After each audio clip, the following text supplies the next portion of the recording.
जय हिंद दोस्तों। ज्योमेट्री के पहले लेक्चर में हमने लाइंस और एंगल्स के बेसिक कॉन्सेप्ट्स को समझा था और उससे रिलेटेड कुछ क्वेश्चंस भी सॉल्व किए थे।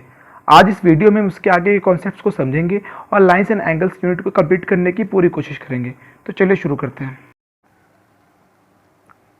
पैरेलल लाइंस, समांतर रेखाएं यानी कि लाइंस के बारे में पहले लेक्चर में पढ़ चुके हैं। अब अगर बात करें हम पैरेलल लाइंस की, तो कोई भी ऐसी दो रेखाएं, इन जनरल अगर हम बात करें तो कोई भी ऐसी दो रेखाएं जो कभी भी एक दूसरे को इंटरसेक्ट ना करती हूँ, कोई भी ऐसी दो रेखाएं जो कभी भी एक दूसरे को काटती ना हो, उन रेखाओं को हम पैरेलल लाइंस कहते हैं। और अगर हम मैथमेटिकल लैंग्वेज में कह लें तो कोई भी ऐसी दो रेखाएं जिनके बीच का परपेंडिकुलर डिस्टेंस हमेशा सेम रहे, यानी अगर हम इसकी डिफिनेशन लिखे वन वर्ड में तो सेम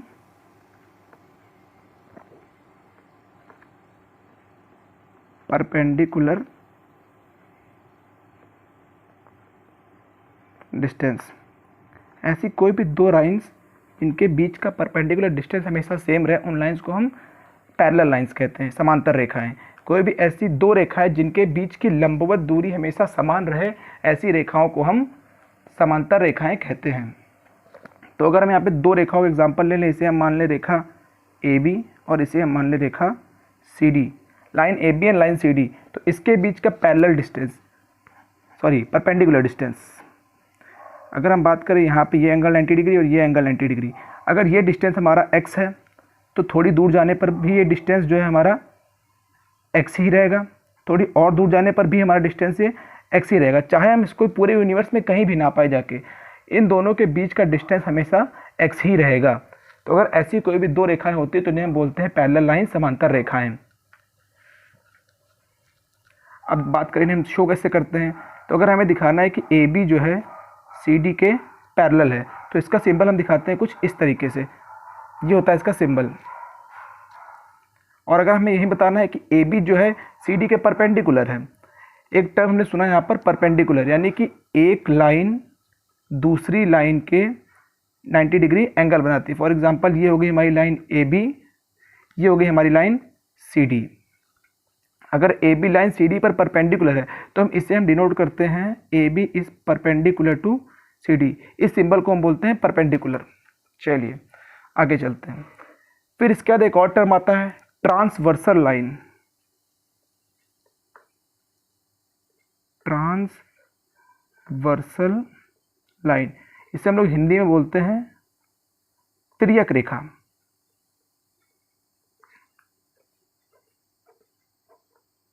तिर्यक रेखा हमारी क्या होती है, अगर हम कोई भी दो पैरेलल लाइंस यहाँ पर ड्रॉ कर लेते हैं, ये हो गई हमारी लाइन ए बी और ये हो गई हमारी लाइन सी डी,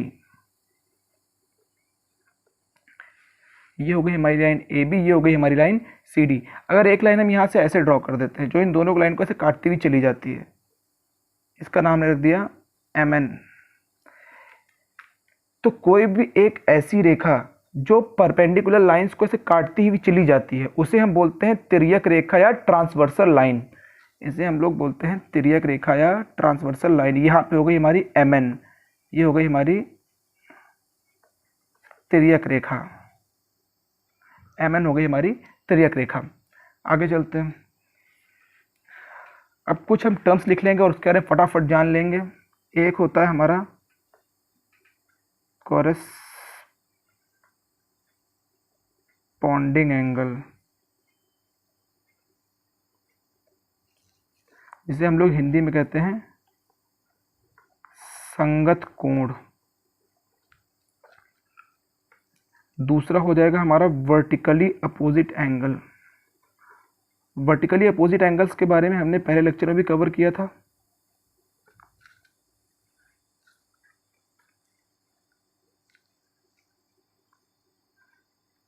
शीर्षाभिमुख कोण से बोलते हैं।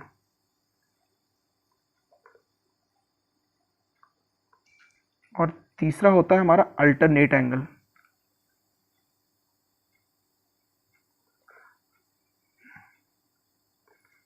अल्टरनेट एंगल, इसे हम बोलते हैं एकांतर कोण।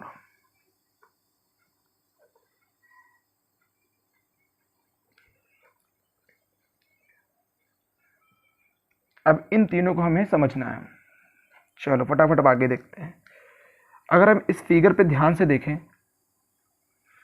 तो कुछ प्रॉपर्टीज़ होती है जिन्हें हमें समझनी होती हैं। जो हमारी कॉरस्पॉन्डिंग एंगल जो होता है, ये कॉरस्पॉन्डिंग एंगल, इसकी ये थियरी बोलती है कि कोई भी दो पैरेलल लाइंस हों और उसको कोई ट्रांसवर्सल लाइन कट करती है तो यहाँ पर बनने वाला एंगल यहाँ पर बनने वाले एंगल के इक्वल होगा। ये हमारी थियरी कहती है। यानी कि अगर इनको हम कुछ नाम दे लें, ऐसे कुछ नाम रख ले सबके,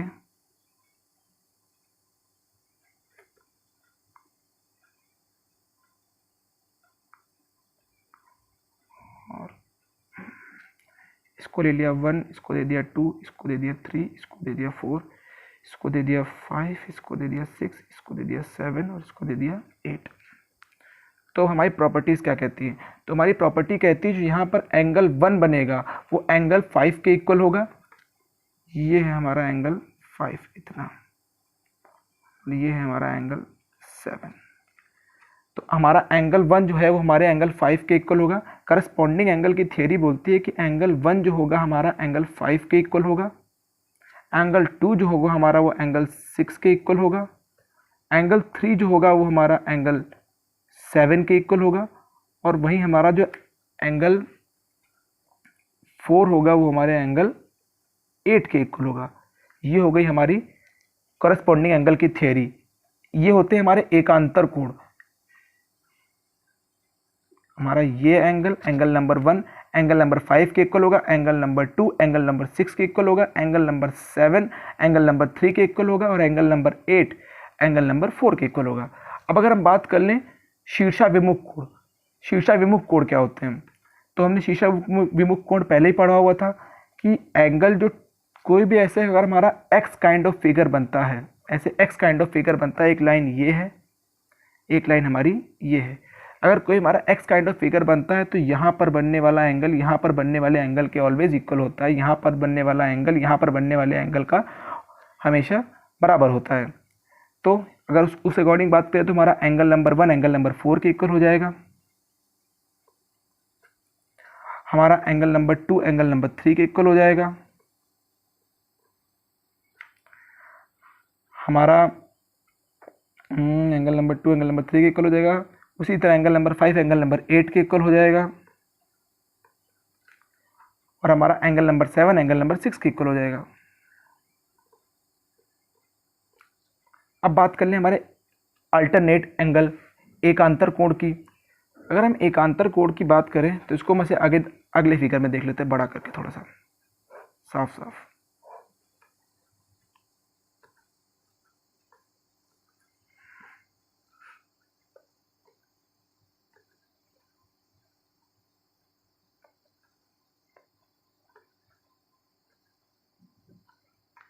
ये हमने डायग्राम ड्रॉ कर लिया।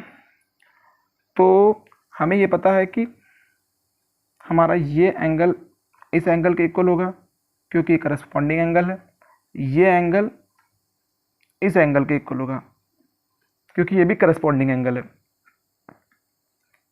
और अभी हमने पढ़ा कि ये और ये आपस में वर्टिकली अपोजिट है, तो ये और ये भी आपस में वर्टिकली अपोजिट हो जाएगा। तो जो हमारी अल्टरनेट एंगल एकांतर कोण की जो थ्योरी कहती है वो यहाँ पर बनने वाला एंगल यहाँ पर बनने वाले एंगल के इक्वल होगा।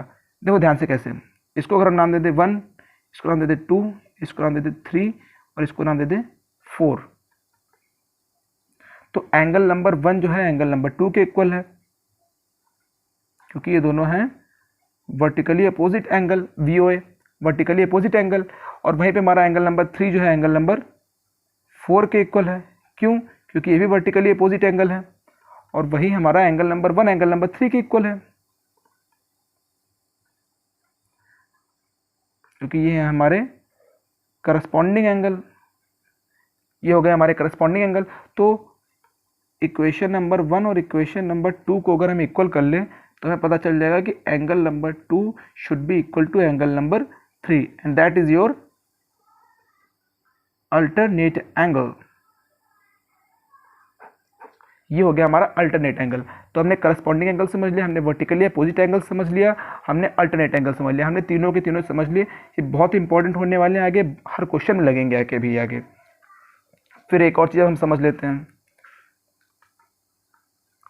अगर हम किसी भी ऐसे अगर हम ध्यान से देखें इस तिर्यक रेखा को, इस अगर हम लाइन को बहुत ध्यान से देखें तो यहाँ पर बनने वाला एंगल यहाँ पर बनने वाले एंगल के इक्वल है, यानी कि यहाँ पर बनने वाला एंगल यहाँ पर बनने वाले एंगल के इक्वल है, यानी angle number 2 is equals to angle number 3।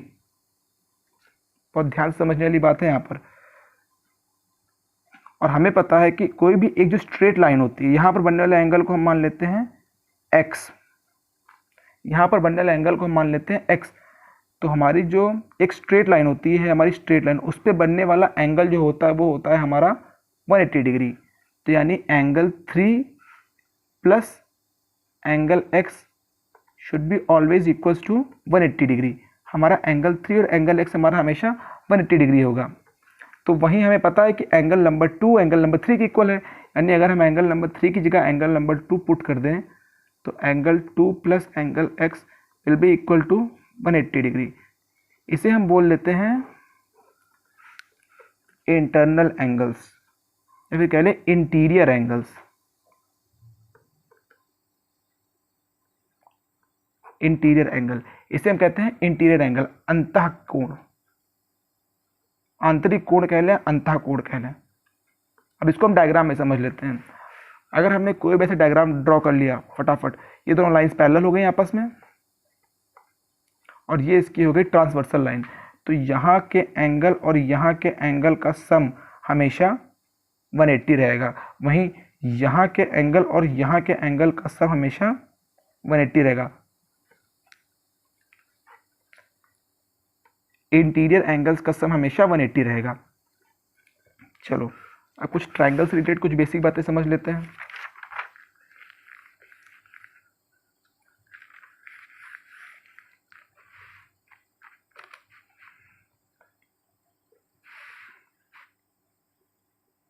सबसे पहले एक छोटा ट्रायंगल ड्रॉ कर लेते हैं।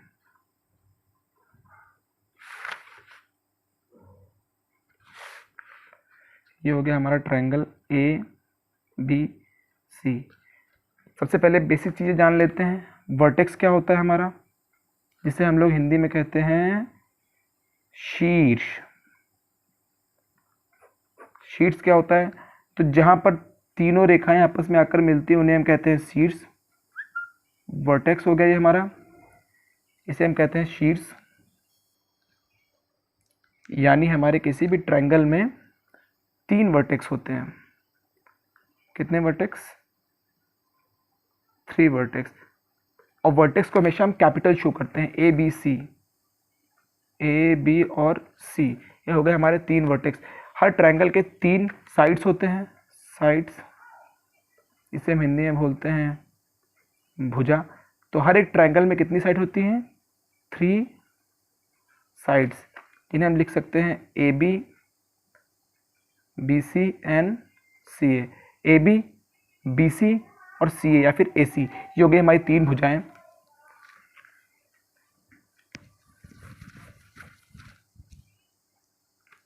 और हर ट्रायंगल में 3 ही एंगल होते हैं, इंटरनल एंगल्स। एक हमारा ये एंगल हो गया, एक हमारा ये एंगल हो गया, और एक हमारा ये एंगल हो गया।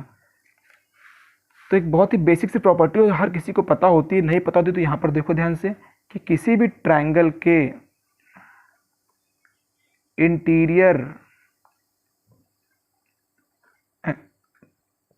एंगल्स का सम हमेशा 180 डिग्री होता है। यानी ये प्लस ये will be 180। Angle A plus angle B plus angle C, that is 180। Angle A interior लेंगे हम, एक्सटीरियर नहीं लेंगे। काफ़ी बच्चे काबिल बनेंगे, वो बाहर का भी ले सकते हैं, तो बाहर का नहीं लेना है। हमें क्या लेना है? इंटीरियर लेना है, ये अंदर वाला ये हिस्सा, बाहर का हिस्सा नहीं लेना है, इंटीरियर एंगल। तो इंटीरियर एंगल्स का सम हमारा आ जाएगा 180। अच्छा, सेकंड क्वेश्चन यहाँ पर एक और होता है कि अगर मैंने एक ट्रायंगल यहाँ पर ऐसे ड्रॉ कर दिया, अगर इन एंगल्स का सम कितना होगा? बहुत ही बढ़िया क्वेश्चन है, ध्यान से देखो। इन एंगल्स का सम कितना होगा? अगर किसी भी ट्रायंगल के एक्सटीरियर एंगल्स का सम पूछते ऐसे, तो इनका सम कितना होगा? बहुत ध्यान से देखो, देखो ध्यान से।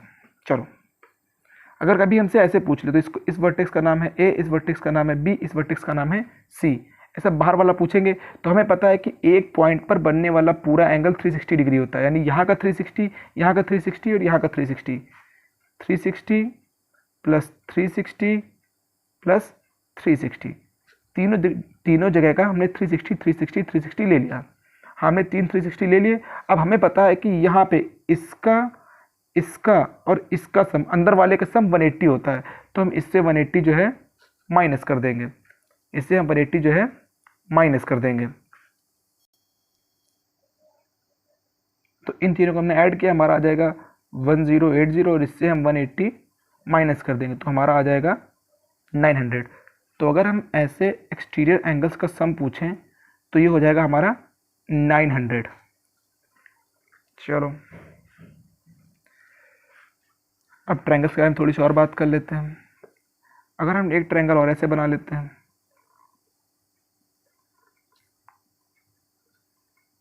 ये ए, ये बी, ये सी, अगर हम बी सी लाइन को थोड़ा आगे बढ़ा दें, ऐसे कुछ हमने इस लाइन को आगे बढ़ा दिया, तो अक्सर हमसे पूछ लेता है यहाँ पर बनने वाला एंगल कितना होगा, योर एंगल एक्स, यहाँ पे बन रहा है हमारा एंगल एक्स, तो मैं एंगल एक्स का सम पूछ लेगा। तो हमें एक बात पता है कि एक स्ट्रेट लाइन पर बनने वाला एंगल जो होता है वो होता है हमारा 180, और वहीं एक ट्रायंगल के इंटीरियर एंगल्स का सम भी होता है 180। तो अगर हम इस बात को बहुत ध्यान से देखें तो हमें पता चल जाएगा कि यहाँ पर बनने वाले एक्सटीरियर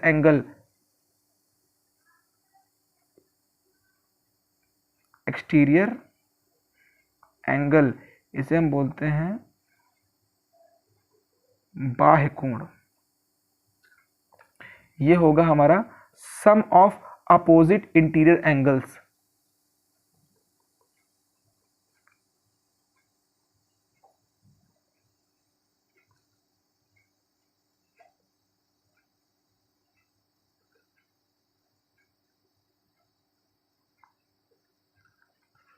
यानी अगर हमसे यहां पर पूछा जाए एक्सटीरियर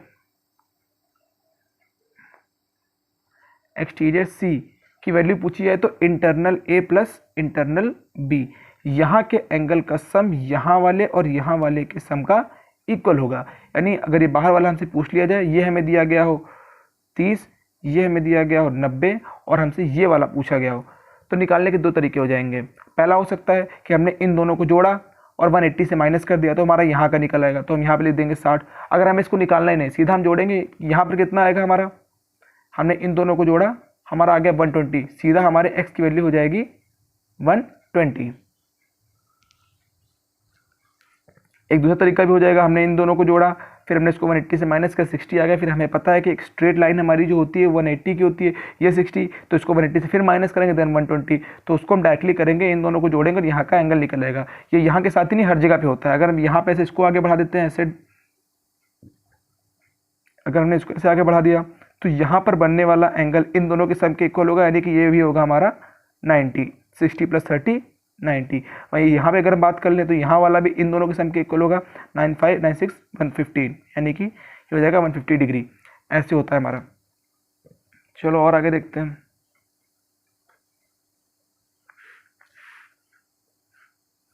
अच्छा, अब अगर हम यहाँ पे इसकी बात कर लें, फिर से एक बार इसको ड्रॉ कर लेते हैं कुछ इस तरीके से, इस बार ड्रॉ करते हैं।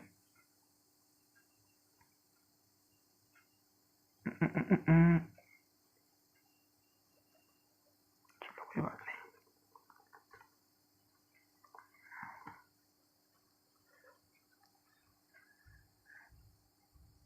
चलो ये हमने ड्रॉ कर लिया। ये हो गया हमारा एंगल ए, ये हो गया हमारा एंगल बी, ये हो गया हमारा एंगल सी। तो एक क्वेश्चन में पूछता है सम ऑफ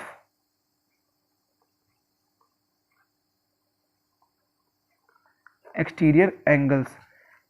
तो हमें पता है यहाँ पर बनने वाला ये जो एंगल सी है, ये जो एक्सटीरियर एंगल बन रहा है सी, ये होता है angle A plus angle B, और यहाँ पे जो बनने वाला एंगल होता है वो होता है हमारा angle A plus angle C, और यहाँ पर बनने वाला हमारा एंगल जो होता है वो होता है angle B plus angle C. क्यों? क्योंकि अभी हमने पढ़ा है कि एक्सटर्नल एंगल जो होता है वो सामने वाले दो अपोजिट इंटीरियर के इक्वल होता है। तो अगर हम सम ऑफ एक्सटीरियर निकालेंगे तो हमारा हो जाएगा यहाँ वाला यानी कि बी प्लस एंगल सी, यहाँ वाला angle A plus angle C, फिर यहाँ वाला angle A plus angle B. ये सारे हमारे इंटीरियर आ गए, हमने यहाँ पे सारे इंटीरियर लिख दिए हैं। हमने ऐसे लिखा जो हमारा एक्सटीरियर हमारा बी था यानी हमारा जो बाह्य वाला बी था तो वो होगा हमारे अंतर वाले ए और सी के इक्वल, ये हो गए हमारे इंटीरियर ए प्लस सी, ये हो गया हमारे इंटीरियर बी प्लस सी, ये हो गया हमारे इंटीरियर ए प्लस बी। तो हम तीनों को जोड़ लेंगे, यहाँ पर 2 बी हैं, 2 ए हैं, 2 सी हैं, यानी कि ये सब 2 सब में कॉमन है, 2 हमने कॉमन ले लिया यानी 2a प्लस बी प्लस सी। और हमने अभी पढ़ा है कि हाँ कि angle A plus angle B plus angle C is equal to 180। यहाँ पर पुट कर देंगे 180 यानी 2 इंटू 180, ये हो गया हमारा 360 डिग्री, यानी कि sum of exterior angles will be 360 degree. चलो हम इसके आगे पढ़ेंगे, थोड़ा सीवियन के बारे में पढ़ लें क्योंकि इससे रिलेटेड क्वेश्चन सब आएंगे हमारे। ऐसे रफली जरा सीवियन के बारे में देख ले। सीवियन क्या होता है? अगर कोई एक ट्रायंगल ऐसे है,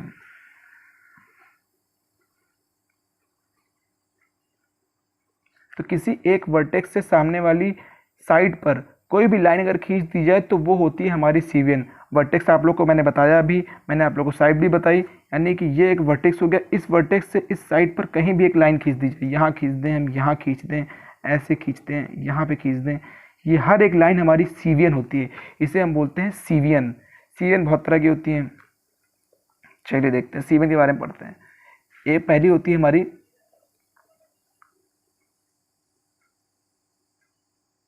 मीडियन, इसको हम लोग हिंदी में कहते हैं माध्यिका।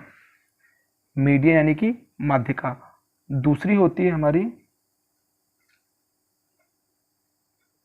एल्टीट्यूड, इसे हम लोग हाइट भी बोलते हैं, हाइट ऑफ ट्रायंगल। इसको हिंदी में कहते हैं एल्टीट्यूड को ऊंचाई, या फिर लंब। चलो और आगे देखते हैं। तीसरी चीज होती है हमारी सीवियन में ही होती है एंगल बाइसेक्टर।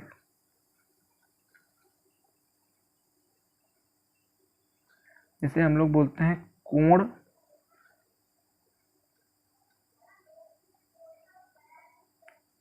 समद्विभाजक। और एक और चीज होती है इसे हम बोलते हैं परपेंडिकुलर बाइसेक्टर।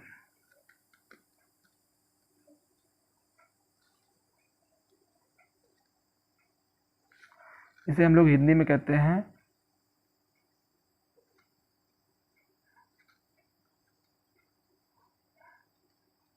लंब समद्विभाजक। चलो सबसे पहले हम बात करते हैं मीडियन की। इसे हम हिंदी में कहते हैं माध्यिका। ये बहुत लोगों के बहुत बेसिक डाउट होते हैं यहाँ पर। माध्यिका, ऊंचाई, लंबाई, कोण समद्विभाजक, लंब समद्विभाजक, ये होते क्या है? तो पहली बात, अगर हम यहाँ पे इसे ए मान लें, इसे हम बी मान लें और इसे हम सी मान लें, तो पॉइंट ए से BC पर ऐसी लाइन खींची जाए जो यहाँ पर इसे दो पार्ट्स में डिवाइड करे, यानी कि इसके सेंटर को मान लो, इसका जो मिड पॉइंट होगा, BC का जो मिड पॉइंट होगा D, उसको और A को मिलाने वाली जो लाइन होगी वो होती है हमारी माध्यिका।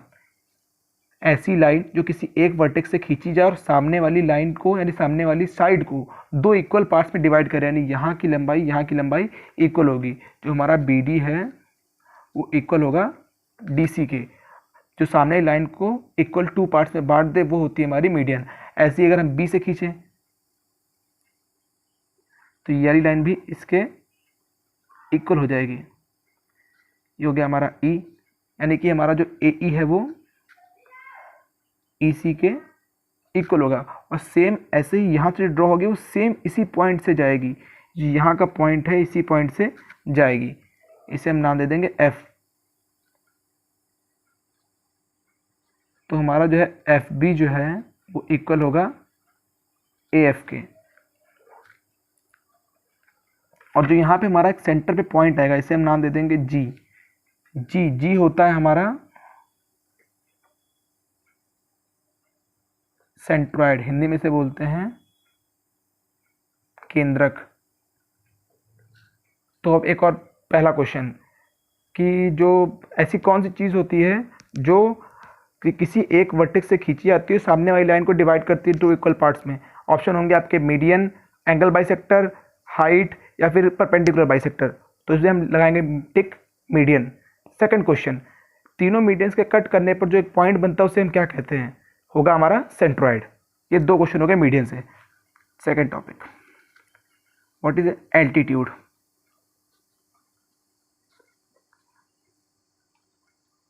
हाइट। अच्छा हाँ, एल्टीट्यूड को ही हम हाइट भी बोलते हैं। बहुत लोगों को डाउट होता है कि एल्टीट्यूड और हाइट अलग अलग हैं, लेकिन एल्टीट्यूड और हाइट सेम होते हैं। इन्हें हम हिंदी में बोलते हैं लंब या फिर ऊंचाई। फिर ट्रायंगल ड्रॉ कर लेते हैं।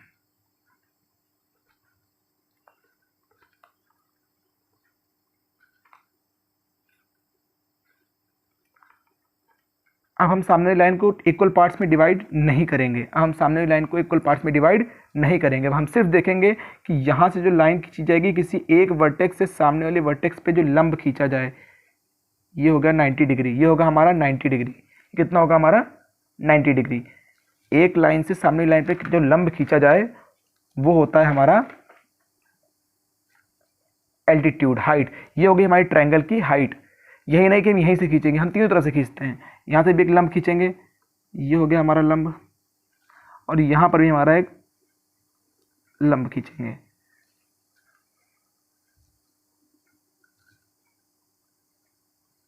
इन्हें नाम दे देंगे डी ई एफ। इसमें हमारा कोई ज़रूरी नहीं है कि हमारा ए ई जो है ई सी के इक्वल हो, हमारा बी डी जो डी से कोई ज़रूरत नहीं, कोई हो ही नहीं सकता, कोई ज़रूरी नहीं कि हो भी सकता और नहीं भी। जो यहाँ पर सेंटर बनता है इसे हम बोलते हैं ओ। ओ का मतलब होता है ऑर्थो सेंटर, यानी कि इसे हम हिंदी में बोलते हैं लंब केंद्र। ओ को हम बोलते हैं ऑर्थो सेंटर, लंब केंद्र। चलो, तीसरी चीज हमारी आती है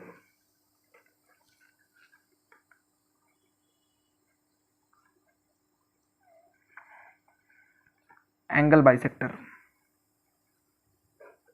अच्छा, एंगल बाइसेक्टर के पहले जरा हम थोड़ा पीछे आ जाते हैं। बहुत से लोग को यहाँ पर कंफ्यूजन होती है कि जो हमारी मीडियन होती है वो सामने वाली लाइन को टू इक्वल पार्ट्स में डिवाइड करती है, तो यहाँ के एंगल्स को भी इक्वली डिवाइड करती होगी। कोई ज़रूरी नहीं है, कोई सर्टेनिटी नहीं कि ऐसा हो ही। ज़रूरी नहीं है कि यहाँ की जो लाइन यहाँ को ऐसे टू इक्वल पार्ट्स में डिवाइड कर रही हो तो यहाँ पर दो इक्वल एंगल ही ड्रॉ कर रही हो। अगर आप इस ट्रायंगल की बात कर लें, ऐसा एक ट्रायंगल बना लेते हैं जो कुछ इस शेप में हो, और इसकी मीडियन का हमारा मिड पॉइंट यहाँ कहीं लाई करेगा। इसका मिड पॉइंट है हमारा यहाँ कहीं लाई करेगा। हमने इसको ऐसे मिला दिया, तो अकॉर्डिंग टू यू क्या ये एंगल इस एंगल के इक्वल होगा?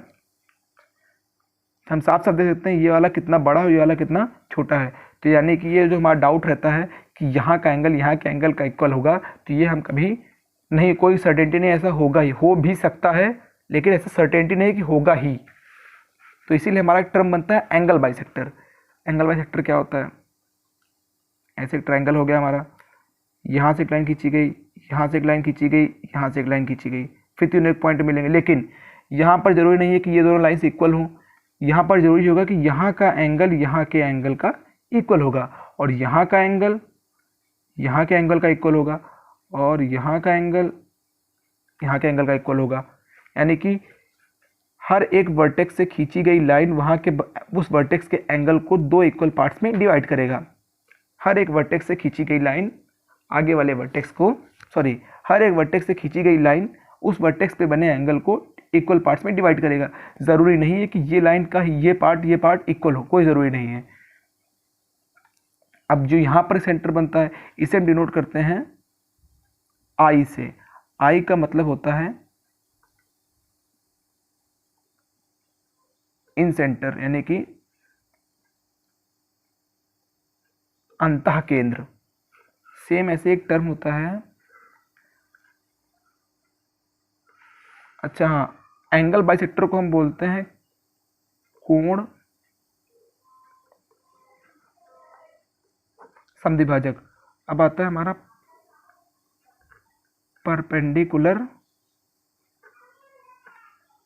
बाइसेक्टर, इसे हम बोलते हैं लंब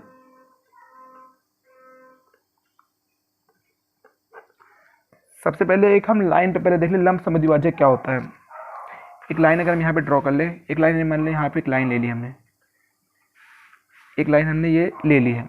अब अगर हम इस पर हम बात करें कि इस पे समद्विभाजक क्या होगा, समद्विभाजक मतलब यहाँ पे कहीं इसका सेंटर होगा, इसको या तो ऐसे काट रहा होगा या तो ऐसे काट रहा होगा, कहीं से इसको इक्वल पार्ट्स में अलग कर रहा होगा। लेकिन अगर हम लंब समद्विभाजक की बात करें तो एकदम ऐसे 90 डिग्री से काट रहा होगा, यहाँ पर बनने वाला जो एंगल होगा वो 90 डिग्री हो। किसी भी लाइन का लंब समद्विभाजक जो होता है, ऐसे हमारी ये लाइन है, इसका जो लंब समद्विभाजक होगा इसको यहाँ पे ऐसे बीच से भी काटेगा और 90 डिग्री का एंगल ही बनाएगा, यानी ये साइड इक्वल भी होगी और यहाँ पर बनने वाला एंगल 90 डिग्री भी होगा। तो अगर यहाँ पर हम एक ट्रायंगल ऐसे ड्रॉ कर लें तो यहाँ इसका सेंटर हो गया, इसको ऐसे 90 डिग्री काटती हुई एक ये लाइन आ गई, ये हो गया हमारा लंब समद्विभाजक। ये हमारा ए, ये हमारा बी, ये हमारा सी। सेम ऐसे ही इसका भी एक लंब समद्विभाजक होगा, यहाँ कहीं से काटेगा इसको ऐसे करके कुछ और ये यहाँ पर मिलेंगे आके। सेम ऐसे इसका भी यहाँ कहीं होगा, ये तीनों भी एक पॉइंट पर मिलेंगे आके। तो ये बन जाएगा हमारा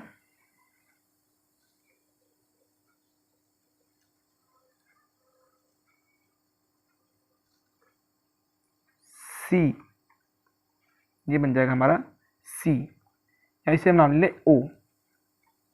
तो ये बन जाएगा हमारा सरकम सेंटर,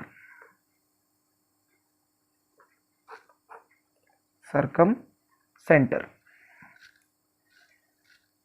जिसे हम बोलते हैं परिकेंद्र, हिंदी में बोलते हैं हम परिकेंद्र। अच्छा हाँ, इसकी खास बात ये होती है कि अगर हम इस लाइन को ऐसे आगे बढ़ाएं तो ये कभी भी इस वर्टेक्स पे नहीं जाएगा, ऐसे अलग अलग निकल जाएगा, ये वर्टेक्स पे नहीं मिलेगा। तो हमने सारी चीज़ें पढ़ ली, सीवन के बारे में हमने पढ़ लिया, मीडियन क्या होता है, हमने एटीट्यूड्स पढ़ ली, हमने एंगल बाइसेक्टर पढ़ लिया, हमने परपेंडिकुलर बाइसेक्टर भी पढ़ लिया।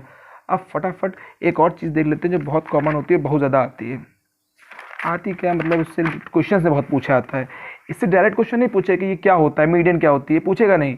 आपको जो है क्वेश्चन में अप्लाई करना पड़ेगा कि मीडियन है तो क्या लगेगा, क्या बोलते हैं आपका एंगल बाइसेक्टर की थ्योरम लगेगी।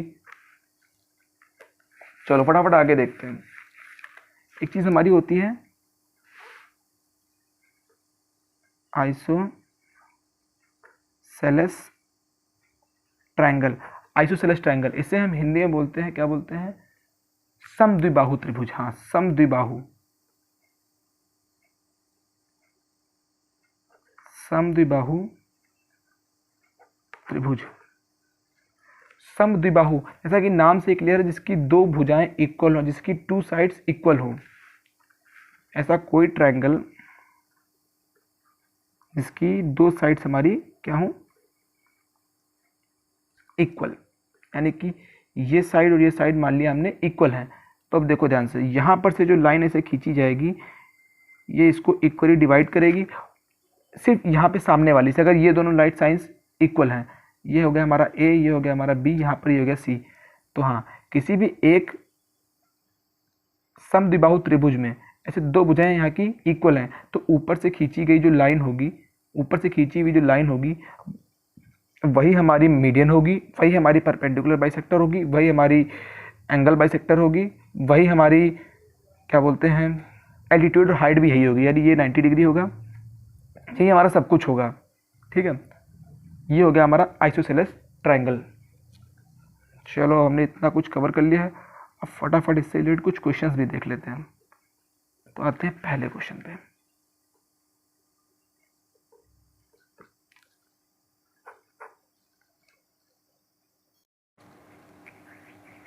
तो हमारा क्वेश्चन नंबर 1 कहता है, in the shown figure A B is parallel to D E, find supplementary angle of x. दिए गए चित्र में ए बी जो है डी ई के समांतर है और एक्स का संपूरक कोण ज्ञात कीजिए। अच्छा, एक्स का संपूरक कोण ज्ञात कीजिए। चलो देखो, हमारे सामने एक फिगर दिखाई पड़ रहा है हमें, ए बी जो है उस ए बी जो है डी ई के पैरेलल है, यानी ये दोनों लाइंस आपस में पैरेलल हैं। तो देखो जब भी इस तरह का क्वेश्चन आपके सामने आए, आप पहला काम क्या करोगे, देखो ध्यान से फिगर है हमारा, तो आप क्या काम करोगे, यहाँ से एक और पैरेलल लाइन ड्रॉ कर लोगे, इसके भी इन दोनों के पैरेलल लाइन, चलो यार इन दोनों के ऐसे पैरेलल लाइन ड्रॉ कर लोगे एक और, ये मान लेंगे हमारी एक लाइन है एम एन, ऐसे रफली ड्रॉ कर ली हमने, एक लाइन एम एन ड्रॉ कर ली। तो अभी हमने एक चीज़ पढ़ी थी कि अगर ये एम एन जो है डी ई के पैरेलल है तो ए बी के पैरेलल भी होगा, यानी ये दोनों लाइन आपस में पैरेलल हैं। तो हमने एक बहुत ही बेसिक सी चीज़ पढ़ी थी कि यहाँ पर बनने वाला एंगल यहाँ पर बनने वाले एंगल के इक्वल होगा, यानी जो ऐसे पैरेलल लाइन है इसकी जो नीचे का इतना हिस्सा है ये हो गया हमारा 3x, ये हिस्सा हो गया हमारा, थोड़ा इसको हम ज़रा जूम कर लेते हैं आपके लिए, ध्यान से देखिए, ये जो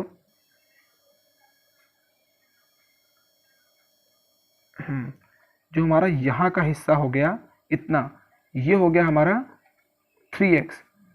जब इतना 3x हो गया, इसको से खुले में देख लेते हैं साइड में कि ऐसे हमने ऐसे ड्रॉ कर लिया, तो हमारा अगर इतना पूरा 5x है तो इतना जो नीचे का है ये हो गया, क्योंकि यहाँ का 3x है तो ये भी हमारा हो गया 3x, और उस अकॉर्डिंग इतना बचा हुआ हिस्सा हो गया हमारा 2x, और ये है हमारा 4x, तुम्हें पता ही है ये।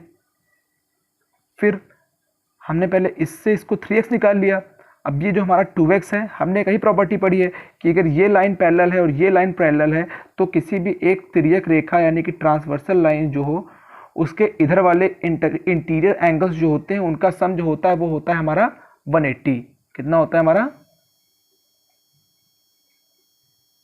180।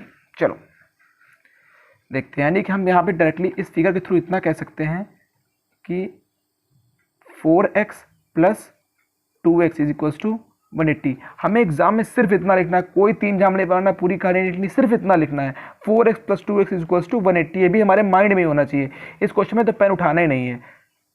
4x प्लस 2x जो है हमारा 6x हो गया, दैट इज इक्वल्स टू 180, यानी x की वैल्यू हमारी निकल आई 180/6, यहाँ पर आ गया 30, लेकिन 30 हमारा ऑप्शन में नहीं। फिर हमने क्वेश्चन में पढ़ा, ओ हमसे पूछ रहा है ये सप्लीमेंट्री ऑफ x।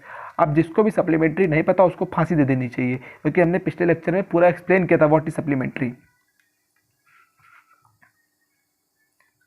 जिसको भी सप्लीमेंट्री नहीं पता है वो जाके पिछला लेक्चर पूरा ध्यान से देखे, पूरा सप्लीमेंट्री कॉम्प्लीमेंट्री पूरा लेक्चर ही निकल गया पिछला वाला। तो सप्लीमेंट्री पूछा गया, अब आपका दिमाग इतना तेज चलना चाहिए कि सीधा आप यहाँ पे देखो इसका सप्लीमेंट्री क्या होगा, 30 का 150, यानी कि 180 minus 30 supplementary of x, supplementary of x 180 minus 30 150। अब आपको इस क्वेश्चन को देख के समझ जाओगे, आपको पेन तक नहीं उठाना था, सीधा जोड़ना था। अच्छा 4x plus 2x 6x divide किया, अच्छा 180 इधर गया 6 3 3 8 30 30 180 50 50 यानी कि 150, ऐसे आपका आंसर हो जाएगा। यानी कि क्वेश्चन आपका सिर्फ कितना है 30 सेकेंड का क्वेश्चन रह गया ये। चलो मूव करते हैं सेकेंड क्वेश्चन की तरफ, क्वेश्चन नंबर 2। अब आते हैं सेकंड क्वेश्चन पे। In the given figure A B is parallel to C D then find F X E. अच्छा दिए गए चित्र में ए बी जो है सी डी के समांतर है तो एंगल एफ एक्स ई ज्ञात कीजिए। पहले हम ढूंढने हमारा एंगल एफ एक्स ई है कहाँ पर, दैट इज एफ एक्स ई, हमें निकालना है कौन सा, ये वाला एंगल।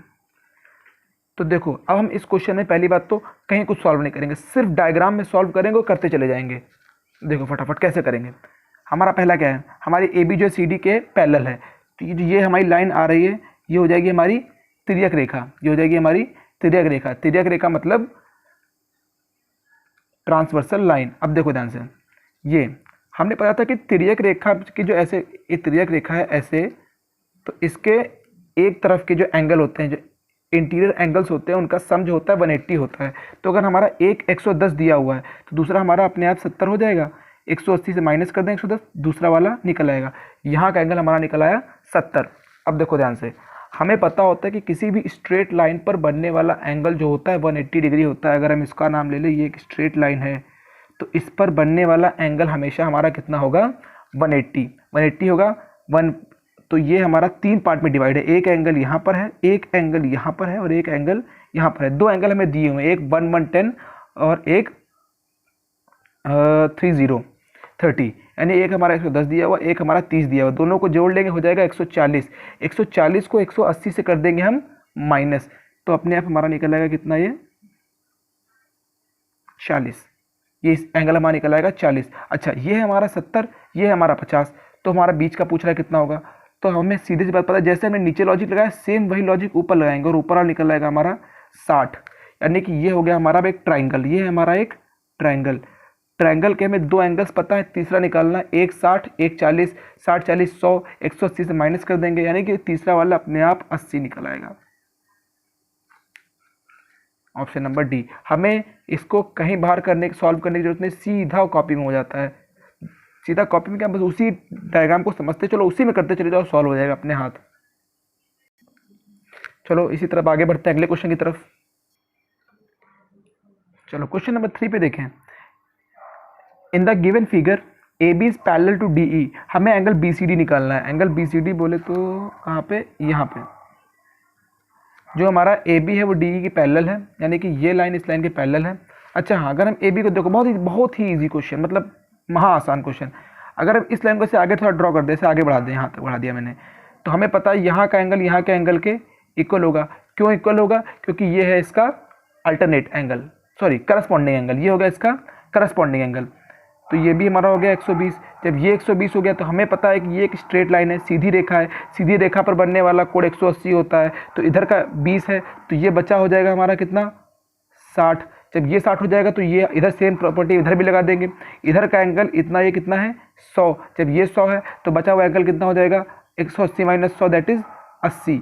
अब ये देखो, ये एक ट्रायंगल हो गया, ये ट्रायंगल है हमारा एक ऐसे ट्रायंगल सा, ये देखो ट्रायंगल। जब ये 60 ये 80, जब 60 और 80 हो गए तो बचा हुआ एंगल कितना होगा, 80 प्लस 60 हो जाएगा 140। 180 से माइनस करेंगे, बचा हुआ एंगल हमारा कितना निकलेगा, 40। हद बहुत ज़्यादा है, तो ये 15 सेकंड का क्वेश्चन है। अगर बहुत ज़्यादा टाइम लग रहा है आपको तो एकदम आप अगर एकदम अभी शुरुआत कर रहे हो तब भी आप इस क्वेश्चन को बहुत हद 15 सेकंड में कर डालोगे, यानी कि ये हो जाएगा हमारा एंगल 40।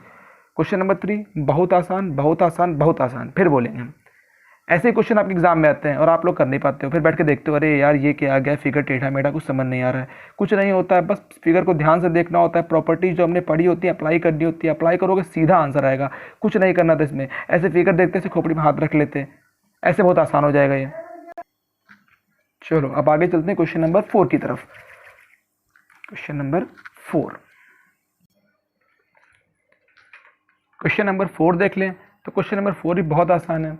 ये भी क्वेश्चन जो है हमारा फिगर में सॉल्व करने वाला है, फिगर के बाहर जाने की जरूरत ही नहीं है। देखो ध्यान से, इसमें हमें दिया गया है in the given figure A B is parallel to C D and find x. जो हमारा फिगर दिया हुआ है इसमें हमको ए बी दिया हुआ है सी डी के पैरेलल, और हमें एक्स की वैल्यू फाइंड आउट करनी है। एक्स कहाँ है, एक्स तो हमें दिया ही नहीं है। एक मिनट, अच्छा तो यहाँ का एंगल है, इसको सी को उठा के इधर लिख लेते हैं, तो जो यहाँ का एंगल है ये है हमारा एक्स, हमें इसकी वैल्यू निकालनी है। चलो देखते हैं आगे। देखो ध्यान से, ये वाला क्वेश्चन भी देखो कुछ इसी की तरफ है। अगर हम इस लाइन को ऐसे आगे थोड़ा सा बढ़ा दे ऐसे आगे तक, तो इसको मान लेते हैं एक एफ पॉइंट हो गया, एफ पॉइंट हो गया। तो हमसे पूछ रहा है यहाँ का एंगल, जब हमें पता है कि हमने इस लाइन को ऐसे आगे बढ़ा दिया है, जब हमने इस लाइन को आगे बढ़ा दिया है तो अभी हमें करस्पॉन्डिंग एंगल्स की थ्योरी पढ़ के आए हैं कि अगर कोई दो लाइंस पैरेलल हो तो एक तिर्यक रेखा होती है ऐसे, तो यहाँ का एंगल और यहाँ का एंगल हमेशा बराबर होता है। तो ये कितना हो जाएगा 150, ये हो जाएगा हमारा कितना 150। जब ये हो गया हमारा 150,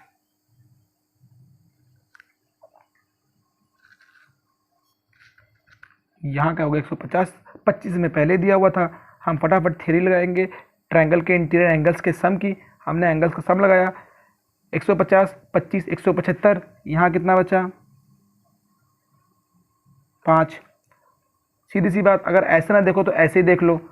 हम अगर इस 5 को ना भी निकालें, सम ऑफ एंगल की थ्योरी ना भी निकालें, तो जो हमारा एक्सटीरियर एंगल होता है वो सामने वाले दो इंटीरियर एंगल्स के सम के इक्वल होता है, यानी 150 प्लस 25, यहाँ पे कितना आ जाएगा इसकी value directly 175। Option number D. चाहो तो 5 निकाल लो, उसके बाद आप क्या बोलते हैं फिर लगाओ कि एक स्ट्रेट लाइन है हमारी, अगर स्ट्रेट लाइन है तो यहाँ का एंगल और यहाँ का एंगल का सम 180 होगा, 180 से 5 को माइनस करो, 175 लेके आओ। उससे अच्छा है कि आपको हम एक थ्योरी बता ही चुके हैं कि जो एक्सटीरियर एंगल होता है वो सामने के दो अपोजिट इंटीरियर एंगल्स के सम के इक्वल होता है, यानी 150 प्लस 125 is equals to 175। Question number 4 भी हो गया। एक बार फिर से ध्यान से देख लेते हैं, हमें क्वेश्चन में दिया गया था ये एंगल 150 और ये एंगल 25, हमने इस लाइन को ऐसे आगे बढ़ा लिया, यहाँ का एंगल हमारा 150 आ गया। क्यों? क्योंकि ये हो गया हमारा करस्पॉन्डिंग एंगल। जब एक करस्पॉन्डिंग एंगल हो गया तो 150 प्लस 25 मिलकर हो गया 175। फिर हम जानते हैं कि जो हमारा एक्सटीरियर एंगल होता है वो सामने के दो अपोजिट इंटीरियर एंगल्स के सम के इक्वल होता है, यानी 150 plus 25 that is 175। Option number D. चलिए क्वेश्चन नंबर 5 देखते हैं।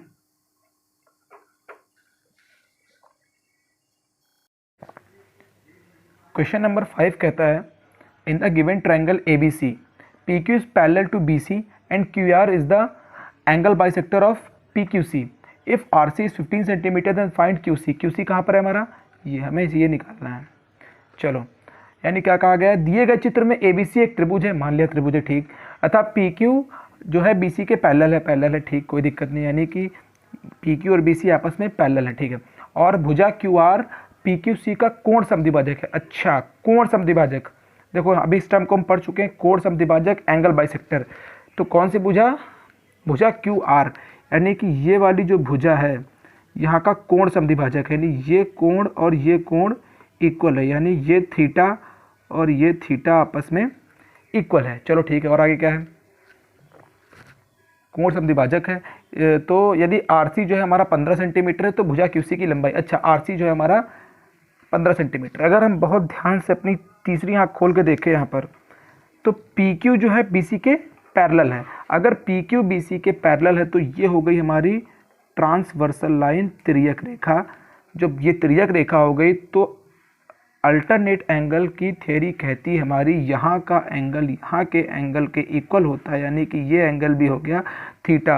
और जब भी किसी ट्रायंगल के दो एंगल्स इक्वल होते हैं तो वो होता है हमारा आइसोसेलेस ट्रायंगल, यानी कि समद्विबाहु त्रिभुज। समद्विबाहु त्रिभुज में दो चीज़ें इक्वल होती हैं, दो भुजाएं सेम होती हैं और दो कोण सेम होते हैं, यानी इस कोण के सामने की भुजा और इस कोण के सामने की भुजा इक्वल होगी। यानी अगर RC 15 सेंटीमीटर है तो QC भी हमारी 15 सेंटीमीटर होगी। बहुत ही आसान क्वेश्चन, यही हो गया हमारा 15 सेंटीमीटर आंसर। बहुत ही आसान क्वेश्चन, मतलब इससे आसान क्वेश्चन कहीं नहीं मिलेगा। फिर से देखते हैं, हमसे कहा गया कि ये जो हमारा QR है वो हमारा एंगल PQC का कोण समद्विभाजक है, यानी ये थीटा और ये थीटा आपस में इक्वल हो गए, भाई दोनों आपस में इक्वल हो गए। तो हमने आगे देखा कि PQ जो है BC के पैरेलल है, तो ये हो गई हमारी ट्रांसवर्सल लाइन। तो यहाँ का एंगल यहाँ के एंगल का इक्वल होगा, क्योंकि ये होते हैं हमारे अल्टरनेट एंगल। तो यहाँ का एंगल यहाँ के एंगल का इक्वल हो गया। दो एंगल किसी भी ट्रायंगल के अगर इक्वल हो गए, किसी भी ट्रायंगल के अगर दो एंगल्स इक्वल हैं, देखो अगर दो एंगल्स इक्वल हैं या फिर दो, ऐसे दो नहीं लिखते हैं, दो लिखते हैं, टू, और अगर टू साइड्स इक्वल हैं तो दोनों ही केस में आपका ट्रायंगल जो है वो आपका बनेगा आइसोसेलेस। आइसोसेलेस यानी कि समद्विबाहु। अच्छा, अगर आपका दो एंगल इक्वल है तो ये निश्चित है कि दो साइड्स भी इक्वल होंगे, और अगर दो साइड्स इक्वल है तो ये निश्चित है कि दो एंगल्स भी इक्वल होंगे। ये आपके आइसोसेलेस ट्रायंगल की प्रॉपर्टी होती है। तो यानी इस एंगल के सामने की साइड ये हो गई, इस एंगल के सामने की साइड ये हो गई, आपस में इक्वल हो गई, यानी ये 15 तो ये भी 15। आंसर हो गया हमारा 15 सेंटीमीटर। चलो, अच्छा इसके आगे हम आगे वाले क्वेश्चंस के लिए एक और चीज़ पढ़ लेते हैं, बहुत इंपॉर्टेंट है, कैंची फिगर, बहुत इंपॉर्टेंट है, सामने बड़ा बड़ा लिखते हैं।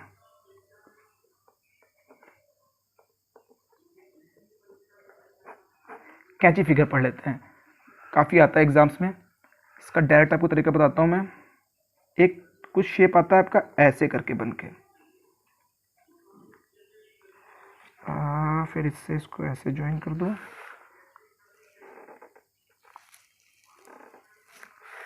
ये कुछ हमारा देखिए कैची टाइप में बन गया। देखिए ऐसे कैची कैची, ये बन गया हमारा कैची फिगर, इसे हम बोलते हैं कैची फिगर।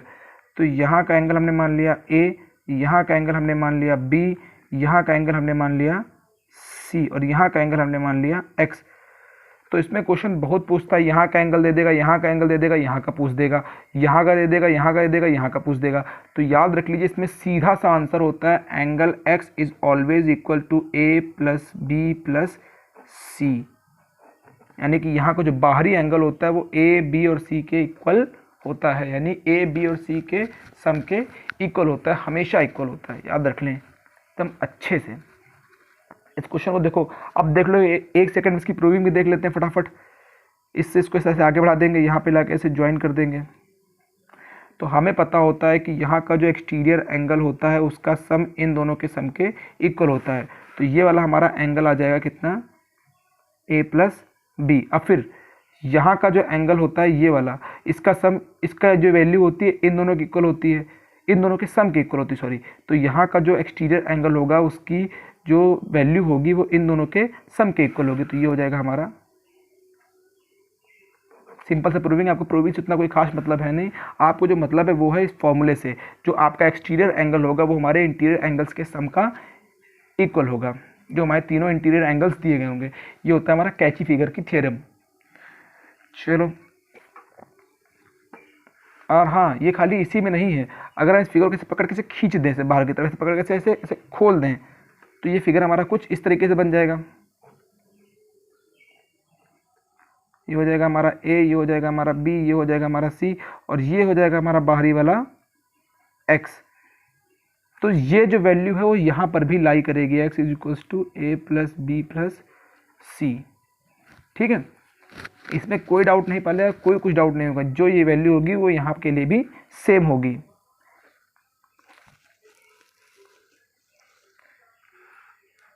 चलो, अब इसके आगे एक और थ्योरी की बात कर लेते हैं। दो कॉन्सेप्ट हैं, एक है हमारा कॉन्सेप्ट नंबर 1। पहला कॉन्सेप्ट हमारा ये कहता है कि अगर कोई भी ऐसे दो फिगर बन जाए हमारे, ऐसे कुछ तो क्या, एक फिगर मान लेते हैं, यहाँ का एंगल है a, यहाँ का एंगल है b, यहाँ का एंगल है x, यहाँ का एंगल है y। तो कभी हमारा ऐसा कुछ फिगर बन जाता है जिसके दो अपोजिट इंटीरियर एंगल्स दिए गए हों और दो अपोजिट एक्सटीरियर एंगल्स दिए गए हों, तो हमारा सिंपल सा होगा x plus y should be always equals to a plus b. इस तरह के केस में हमारा x plus y a plus b के हमेशा इक्वल होगा। इस तरह के कॉन्सेप्ट में हमारा x plus y a plus b के हमेशा इक्वल होगा, इसमें कोई डाउट नहीं है। हाँ, ये होंगे हमारे। और फिर कॉन्सेप्ट नंबर 2 कहता है, कॉन्सेप्ट नंबर 2 कहता है कि अगर हम कोई ऐसा ट्रायंगल बना लें जो कुछ ऐसे हो, ये है हमारा x, ये है हमारा y, ये है हमारा a, ये है हमारा b। तो इस तरह के केस में भी हमारा अगर कोई दो कॉन्जिक्यूटिव इंटीरियर एंगल्स दिए गए हों, कॉन्जिक्यूटिव मतलब एक के बाद एक, अगर कोई दो हमारे कॉन्जिक्यूटिव इंटीरियर एंगल्स दिए गए हैं और दो कॉन्जिक्यूटिव एक्सटीरियर एंगल्स दिए गए हैं, तो इस तरह के केस में हमारा फिर से x प्लस वाई जो है हमारा a प्लस बी के इक्वल में होगा। इसकी प्रूविंग जानने की हमें कोई ज़रूरत नहीं, सिर्फ हमें पता होना चाहिए, कई वंस इन अ वाइल किसी क्वेश्चन में आ जाता है, और इस थ्योरी से हमारा क्वेश्चन थोड़ा जल्दी सॉल्व हो जाएगा। चलो फटाफट कैची फिगर के एक दो क्वेश्चन देख लेते हैं। तो हमारा अगला क्वेश्चन कहता है कि इसमें हमें निकालनी है x की वैल्यू, x का मान ज्ञात करें। जैसा कि हम जान सकते हैं हमारे सामने है कैची फिगर, ये देखिए ये एक है कैची फिगर। जब भी इस तरह कैची फिगर हमारे सामने आता है तो हमें पता है कि यहाँ का जो एंगल है वो उसका सम जो होता है उसकी जो वैल्यू होती है वो इंटीरियर एंगल्स के सम के इक्वल होती है, यानी कि जो हमारा एंगल B है वो हमारा जो है a plus c plus x के इक्वल होगा। लेकिन हमसे क्या पूछा गया है, एंगल x निकालना है, इन दोनों को उठा के इधर भेज देंगे। जब इन दोनों को उठा के इधर भेज देंगे तो हमारा x की वैल्यू आ जाएगी, b पॉजिटिव रहेगा, a उधर जाएगा नेगेटिव हो जाएगा, c उधर जाएगा नेगेटिव हो जाएगा। तो angle x is equals to b minus a minus c, that is angle option first. इस तरह क्वेश्चन एकदम बस खाली 5 सेकंड का होता है, देखना और टिक मारना है बस। अब आते हैं कैची थ्योरम के अगले क्वेश्चन पे। अच्छा हाँ, ये भी एक स्पेशल टाइप होता है। जब भी कभी आपके सामने इस तरह क्वेश्चन है कि इसमें हमसे पूछा गया find the value of theta, हमें इस बीच वाले की वैल्यू निकालनी होती। जब भी हमें इस तरह क्वेश्चन है, कोई कैची फिगर दिया गया और यहाँ का एंगल दिया गया और यहाँ का एंगल दिया गया हो और ये दोनों एंगल सेम और ये दोनों एंगल सेम हो, यानी कि इन दोनों की वैल्यू इक्वल हो और इन दोनों की वैल्यू इक्वल हो, तो इस तरह के केस में सीधी सी बात होती है, जो बीच का थीटा होता है वो होता है हमारा इन दोनों के एवरेज के इक्वल होता है। एवरेज मतलब 40 प्लस 110/2, ये हो जाएगा हमारा डायरेक्टली 75। ये तो हो गया हमारा शॉर्टकट तरीका। लेकिन अगर हमें मान लो ये तरीका नहीं आता हो तो हम इसको कैसे करेंगे? तो जो हमने कैची फिगर की थ्योरम पढ़ी थी कि क्या होती है, थीटा जो होगा, जो बाहर वाला एंगल होगा, अगर इस छोटी वाली कैची की बात करें, जो छोटी वाली कैची है ये वाली अंदर वाली, तो ये छोटी वाली कैची जो कहती है कि जो हमारा थीटा होगा वो 40 प्लस अल्फ़ा और प्लस बीटा के इक्वल होगा, जो थीटा की वैल्यू होगी। हमने कहा ठीक, अच्छी बात है, मान लिया। दूसरी कैची हमारी क्या कहती है? दूसरी कैची हमारी कहती है कि जो हमारा 110 होगा, वो 40 और प्लस में 2 अल्फ़ा और प्लस में 2 बीटा, इन दोनों के इक्वल होगा। ये दूसरी कैची कहती है। अल्फ़ा और बीटा फटाफट पहले हम इसको इधर भेज देंगे, तो ये हमारा निकल आएगा 110 माइनस 40। दोनों में 2 कॉमन दिख रहा है, हमने 2 कॉमन ले लिया, अल्फ़ा प्लस बीटा। अब यहाँ पर देखो 140 माइनस 10, ये आ गया हमारा 70/2, इधर का 2 ये हमारा नीचे में आ गया, और इक्वल में अल्फ़ा प्लस बीटा। अब इसको हमने से डिवाइड कर दिया तो आ गया हमारा 70/2, that is 35। Alpha plus beta की वैल्यू हमारी कितनी आ गई? 35। ये 35 उठाकर हम कहाँ रख देंगे? यहाँ पर। तो theta is equals to 40 plus 35, that is 75। तो ये आ गया हमारा 75। तो इस तरीके से हमने आज के काफ़ी क्वेश्चन समझे और उससे रिलेटेड कुछ कॉन्सेप्ट्स भी पढ़े। बाकी आज के लिए इतना काफ़ी है। इसके आगे कॉन्सेप्ट्स हम शुरू करेंगे, कि जितना जल्दी हो सके ट्रायंगल्स पे शुरू करते हैं। चलो आज के इतना काफ़ी। जय हिंद।